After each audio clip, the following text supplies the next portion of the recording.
बीरबल बहुत नेक दिल इंसान थे। वह सदैव दान करते रहते थे और इतना ही नहीं, बादशाह से मिलने वाले इनाम को भी ज़्यादातर गरीबों और दीन दुखियों में बांट देते थे। परंतु इसके बावजूद भी उनके पास धन की कोई कमी न थी। दान देने के साथ साथ बीरबल इस बात से भी चौकन्ने रहते थे कि कपटी व्यक्ति उन्हें अपनी दीनता दिखाकर ठग न ले। ऐसे ही अकबर बादशाह ने दरबारियों के साथ मिलकर एक योजना बनाई कि देखें कि सच्चे दीन दुखियों की पहचान बीरबल को हो पाती है या नहीं। बादशाह ने अपने एक सैनिक को वेश बदलवाकर दीनहीन अवस्था में बीरबल के पास भेजा कि अगर वह आर्थिक सहायता के रूप में बीरबल से कुछ ले आएगा तो अकबर की ओर से उसे इनाम मिलेगा। एक दिन जब बीरबल पूजा पाठ करके मंदिर से आ रहे थे तो वेश बदले हुए सैनिक ने बीरबल के सामने आकर कहा, हुजूर दीवान, मैं और मेरे 8 छोटे बच्चे हैं जो 8 दिनों से भूखे हैं। भगवान का कहना है कि भूखों को खाना खिलाना बहुत पुण्य का कार्य है। मुझे आशा है कि आप मुझे कुछ दान देकर अवश्य ही पुण्य कमाएंगे। बीरबल ने उस आदमी को सिर से पांव तक देखा और एक क्षण में ही पहचान लिया कि वह ऐसा नहीं है जैसा वह दिखावा कर रहा है। बीरबल मन ही मन मुस्कुराए और बिना कुछ बोले ही उस रास्ते पर चल पड़े जहां से होकर एक नदी पार करनी पड़ती थी। वह व्यक्ति भी बीरबल के पीछे पीछे चलता रहा। बीरबल ने नदी पार करने के लिए जूती उतारकर हाथ में ले ली। उस व्यक्ति ने भी अपने पैर की फटी पुरानी जूती हाथ में लेने का प्रयास किया।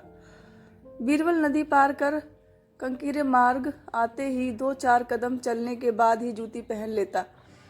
बीरबल यह बात भी गौर कर चुके थे कि नदी पार करते समय उसका पैर धुलने के कारण वह व्यक्ति और भी साफ सुथरा, चिकना, मुलायम, गोरी चमड़ी का दिखने लगा था।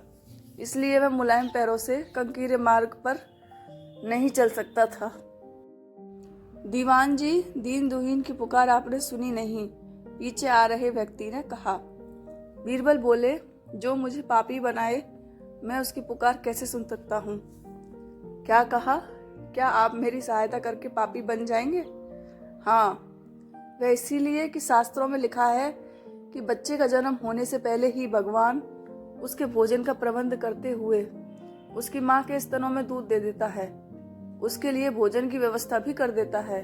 यह भी कहा जाता है कि भगवान इंसान को भूखा उठाता है पर भूखा सुलाता नहीं है। इन सब बातों के बाद भी तुम अपने आप को 8 दिन से भूखा कह रहे हो। इन सब स्थितियों को देखते हुए यही समझना चाहिए कि भगवान तुमसे रुष्ट है और वह तुम्हें और तुम्हारे परिवार को भूखा रखना चाहते हैं।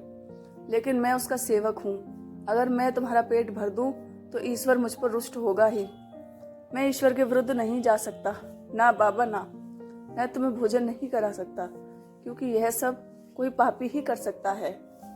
बीरबल का यह जवाब सुनकर वह चला गया। उसने इस बात की बादशाह और दरबारियों को सूचना दी। बादशाह अब ये समझ गए कि बीरबल ने उसकी चालाकी पकड़ ली है। अगले दिन बादशाह ने बीरबल से पूछा, बीरबल, तुम्हारे धर्म कर्म की बहुत चर्चा है, पर तुमने कल एक भूखे को निराश ही लौटा दी, क्यों? आलमपना, मैंने किसी भूखे को नहीं बल्कि एक ढोंगी को लौटा दिया था, और मैं यह बात भी जान गया हूँ कि वह ढोंगी आपके कहने पर मुझे बेवकूफ़ बनाने आया था। अकबर ने कहा, बीरबल, तुमने कैसे जाना कि यह वाकई भूखा ना होकर ढोंगी है? उसके पैरों और पैरों की चप्पल देखकर यह सच है कि उसने अच्छा भेष बनाया था, मगर उसके पैरों की चप्पल कीमती थी। बीरबल ने आगे कहा, माना कि चप्पल उसे भीख में मिल सकती थी, पर उसके कोमल मुलायम पैर तो भीख में नहीं मिले थे, इसलिए कंकड़ की गड़न सहन न कर सके। इतना कहकर बीरबल ने बताया कि किस प्रकार उसने उस मनुष्य की परीक्षा लेकर जान लिया कि उसे नंगे पैर चलने की आदत नहीं। वह दरिद्र नहीं बल्कि किसी अच्छे कुल का खाता कमाता पुरुष है। बादशाह बोले, क्यों ना हो, वह मेरा खास सैनिक है। फिर बहुत प्रसन्न होकर बोले, सचमुच बीरबल, माँ दौलत तुमसे बहुत खुश हुए। तुम्हें धोखा देना आसान काम नहीं है। बादशाह के साथ साजिश में शामिल हुए सभी दरबारियों के चेहरे बुझ गए।